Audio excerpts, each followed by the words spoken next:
کہتے ہیں کہ افریقہ کے ایک سرسبز جنگل میں جمبو نامی ایک ہاتھی رہتا تھا۔ جمبو اپنے بڑے سائز، مضبوط دانتوں اور نرم طبیعت کے لیے مشہور تھا۔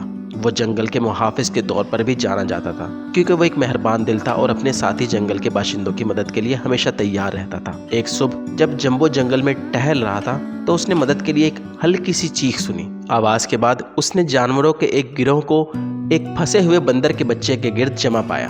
بندر ایک گہرے کھڑے میں گر گیا تھا اور بچ نہ سکا۔ ایسا لگتا تھا کہ شکاریوں نے جانوروں کو پکڑنے کے لیے گڑھا کھودا تھا۔ بغیر کسی ہچکچاہٹ کے جمبو نے اپنے طاقتور تنے کو گڑھے میں بڑھا دیا۔ خوفزدہ بندر کو آہستہ سے اٹھا کر حفاظت کی طرف لے گیا۔ دوسرے جانوروں نے خوشی کا اظہار کیا اور جمبو کی بہادری کا شکریہ ادا کیا۔ وہ سب اس کی طاقت اور مہربانی سے متاثر ہوئے۔ بندر نے اپنا تعارف مومو کے طور پر کرایا۔ وہ اپنی جان بچانے پر جمبو کا تہہ دل سے شکر گزار تھا۔ اس نے کہا، میں چھوٹا ہو سکتا ہوں لیکن میں وعدہ کرتا ہوں کہ کسی دن تمہاری مہربانیوں کا بدلہ تمہیں ضرور دوں گا۔ تم مجھ پر بھروسہ کر سکتے ہو۔ جمبو نے مسکرا کر جواب دیا، مومو تم مجھ پر کوئی قرض نہیں رکھتے، میں تمہیں محفوظ دیکھ کر خوش ہوں۔ وقت گزرتا گیا اور جمبو جنگل کی خیریت کا خیال کرتا رہا۔ اس نے جانوروں کو نقصان سے بچایا، چھوٹی مخلوق کو درختوں میں خوراک تک پہنچنے میں مدد کی اور یہاں تک کہ خشک موسموں میں پانی کے سوراخ بھی بنائے۔ جمبو کے مہربان دل کی بدولت جنگل پروان چڑھا اور جانور ہم آہنگی سے رہ رہے تھے۔ کچھ دنوں بعد جنگل میں ایک شدید خشک سالی آئی۔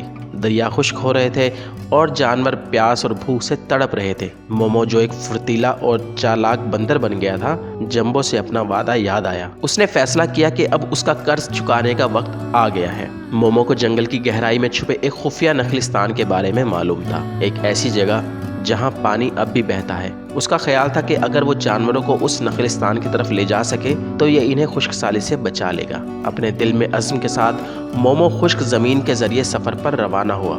جنگل اور اس کے خطرات سے گزرا۔